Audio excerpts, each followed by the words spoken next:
My name is Olatunde Sobomehin. I'm the CEO and lead servant of StreetCode Academy, husband and father of 4.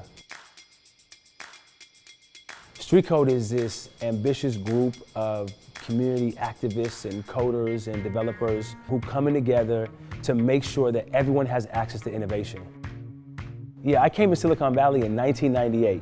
I immediately fell in love with East Palo Alto. It is left out of the broader growth that technology offered.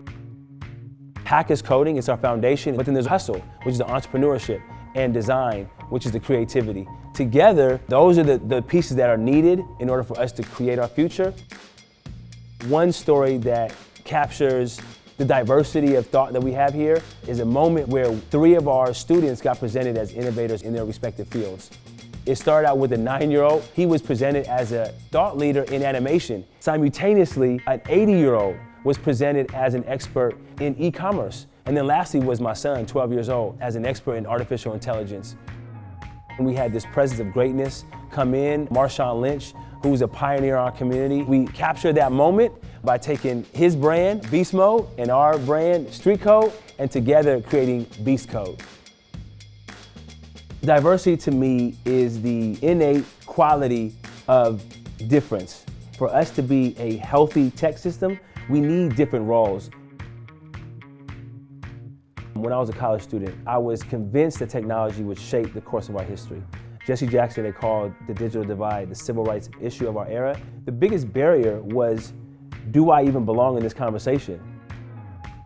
That was in 1999, 2000. Now we're looking at 2014 when we started StreetCode. So it took over a decade for me to gain the confidence that I could go back to the conversation and actually have something to say. I struggle with that to this day. The story, the narratives of who we are and where we belong. So many of us are shackled by the stories of whether we're too short, we're too old, we're too young, we're too black. So our country was built on this narrative that there are certain people at the top and others have to fall in line. If we truly see each other as equals, I think some of this stuff is going to iron itself out. The criminal justice system in America is completely lopsided. 95% of prosecutors are white, 40% of the prison population is African Americans. These are lopsided numbers. Communities that will be affected by criminal justice are going to be the communities that are going to find the solutions for criminal justice. And so let's equip everybody with these tools, and I think we'll start seeing problems being solved by the innovators that we have inside of our communities. We call it kind, care, and cost. There are people that can give in-kind resources, right? These are the computers and the technology. There's care, right? That's your time. How could I be a mentor to a student? And then there's cost. How could I help to subsidize the many costs that go in to providing the free classes that we do?